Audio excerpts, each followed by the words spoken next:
Olá, pessoal, tudo bem? Como é que vocês estão? Eu espero que bem.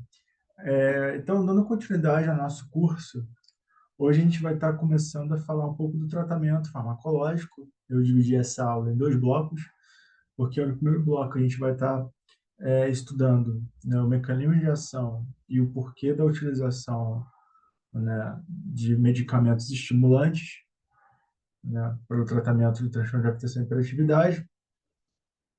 E vou estar também falando sobre os prós, os contras e como, né, que fica essa balança, né, do tratamento relacionado aos medicamentos estimulantes.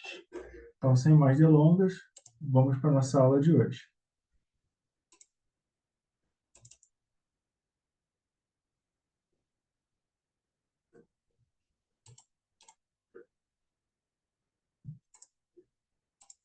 Então, pessoal, começando aqui, a gente, né, quando a gente pensa no tratamento farmacológico, a gente tem dois cenários aqui no transtorno de deficiência de hiperatividade, né?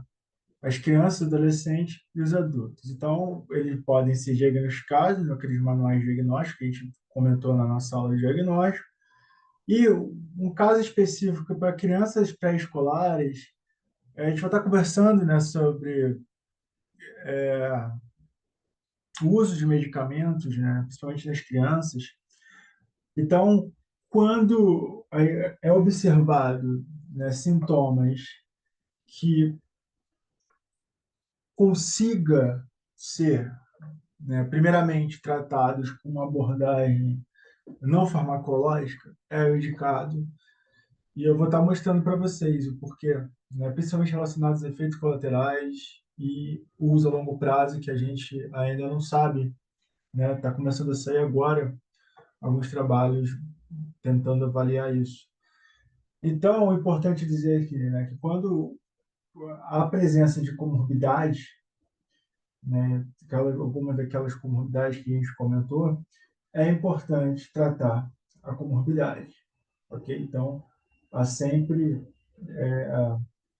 um cuidado no manejamento da comorbidade em relação ao paciente com TDAH, e se a comorbidade parte para o tratamento que vai ser mais adequado, né, para aquele indivíduo dentro do quadro clínico que é apresentado.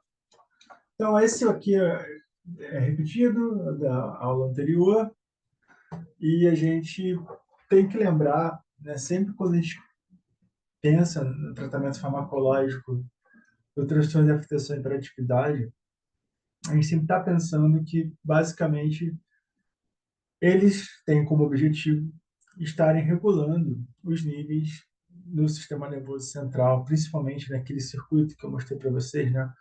Fronto estriatal,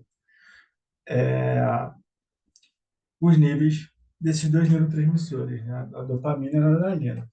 O primeiro, né, o mais utilizado, a primeira escolha do tratamento do transtorno de déficit de hiperatividade são drogas estimulantes, né? E, classicamente, drogas estimulantes têm como alvo o sistema dopaminérgico. Ah, Daniel, quais são os fármacos que são utilizados aí, né, para o tratamento do transtorno de hiperatividade que são estimulantes? Então, os tratamentos com farmacológico ou estimulantes, né, os dois principais estimulantes que a gente tem no mercado hoje é o metilfenidato, que é comercializado com o nome de Ritalina, né? Ele também é um derivado anfetamínico, né? E também temos anfetaminas clássicas, né? Que é o Vyvanse. O Vyvanse ele é uma anfetamina e que também vai estar sendo utilizado aí para o tratamento do transtorno da excitação e hiperatividade. Beleza, pessoal? Então, lembra que eu comentei na aula anterior sobre a maneira qual a sinalização dopaminérgica, noradrenérgica, elas são interrompidas, né, via um transportador. Então, se eu tenho uma hipofunção dopaminérgica, pode estar relacionado principalmente a algumas coisas. Algumas coisas. O polimorfismo daquele transportador, né? Ele pode levar a que ele trabalhe mais, então ele recapta mais dopamina, ele faz, pode estar por trás de desbalanço relacionado ao sistema dopaminérgico, né? Pode ser uma questão de síntese, mas o fato é que esses fármacos estimulantes, eles têm um alvo em comum, né? Dentro do sistema dopaminérgico, que é principalmente o transportador de dopamina. Ah, Daniel, qual é o racional para você usar o inibidor? Né? Ele inibe a recaptação de dopamina mediada pelo DAT, né? Que é esse transportador que a gente comentou na última aula. Ah, Daniel, qual é a base para isso? Então, assim, quando você inibe o transportador, o que acontece? Uma vez que a dopamina é liberada, e você tem um mecanismo de recaptação desse neurotransmissor inibido, você favorece uma maior biodisponibilidade de dopamina naquele terminal sináptico. Isso vai aumentar a probabilidade que a sinalização dopaminérgica seja otimizada. Então, visto que o TDAH ele é um transtorno relacionado a uma hipofunção dopaminérgica também. Então, quando você inibe esse transportador de dopamina, você aumenta a sinalização relacionada com esse com a sinalização mediada por esse neurotransmissor.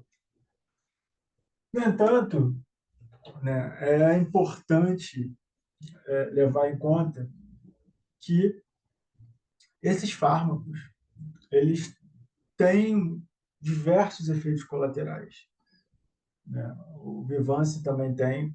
O Vyvanse ele atua também em outros alvos, né? Ele consegue inibir a degradação de dopamina, por exemplo. Ele consegue diminuir a revesiculação da dopamina, né? Que a gente viu naquele exemplo, na noradrenalina, né? Que o neurotransmissor é vesiculado nessas vesículas para serem liberados. Então, o Vyvanse também vai estar atuando não só o transportador, mas também dentro desse contexto intracelular. Mas como a gente pode observar, se a gente pegar esse aqui, por exemplo, eu peguei um efeito colateral da Ritalina. Né? Se vocês digitarem no Google Ritalina, vocês procurarem pela bula, vocês vão poder ter acesso, esse acesso público, né? Todo paciente tem que estar ciente dos possíveis efeitos colaterais do uso do medicamento. Então, eu destaquei alguns, né, que eu acho que é importante ter em mente. Né? Doença do sistema nervoso central. Aqui, vamos ler aqui. Hipoestesia, diminuição da sensibilidade, parestesia, formigamento das mãos e dos pés em crianças e adolescentes, distúrbios sensoriais e tiques, né? Transtornos psiquiátricos. Então, pode ter uma depressão, um humor deprimido, sensação de tristeza, ansiedade, alteração da libido, né? Desejo sexual em pacientes mais velhos, enfim. Além de outros sistemas, né, do nosso organismo que são podem vir a ser alvo desses efeitos indesejados, como por exemplo o sistema cardiovascular, o sistema vascular, né? Então, assim, é muito importante a gente fazer o uso racional da medicação, né? Então, sempre avaliar cada caso é um caso diferente, então sempre tem que colocar na balança, né? Tá valendo a pena usar o medicamento? E sempre o medicamento eu costumo falar que é uma medida paliativa, no sentido, ele vai resolver aquela questão pontualmente.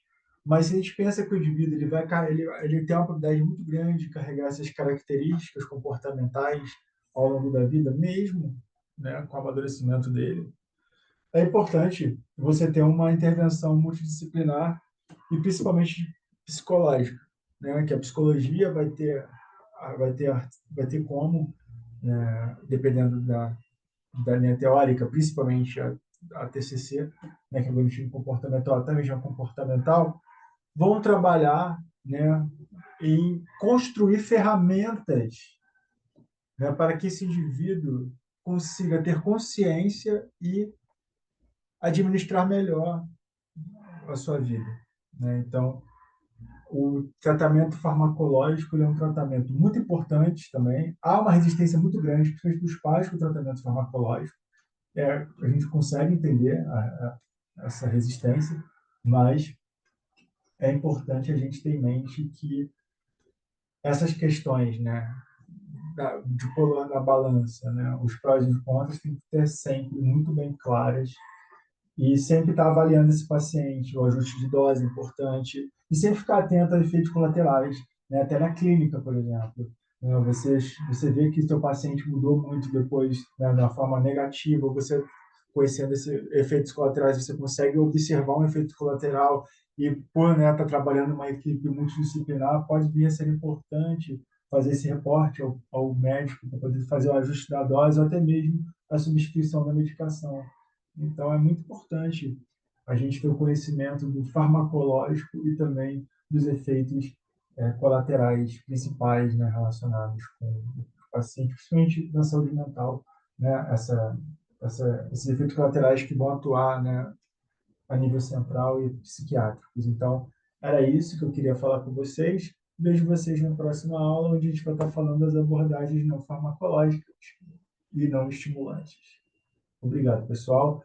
Tenha um bom dia e bons estudos.